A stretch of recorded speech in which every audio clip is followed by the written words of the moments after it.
কায়েম হলেই মানুষের সমস্যার সমাধান হবে। যেখানে আল্লাহর আইন আছে, সৎলোকের শাসন আছে, রাসূল সাল্লাল্লাহু আলাইহি ওয়াসাল্লামের আদর্শ আছে, সেখানে কিন্তু দুর্নীতি থাকবে না, সেখানে অনাচার থাকবে না, সেখানে নির্যাতন থাকবে না, সেখানে নিপীড়ন থাকবে না।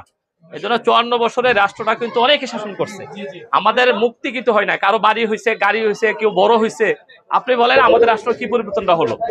আমরা কেন আজকে প্রতিবারই আমাদেরকে জীবন দিতে হয়? কেন আমাদেরকে হাজার হাজার লোক আহত হইতে হয়?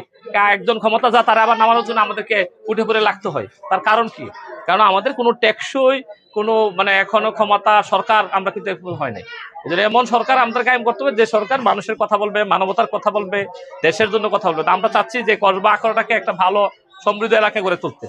আপনারা যদি আমাদেরকে দোয়া করেন, সহযোগিতা করে আমাদের পাশে থাকেন, আমরা একটু চেষ্টা করব। আমি কসবা সদরের বাড়ি, আমার মুজিব মেম্বারের ছেলে আমি।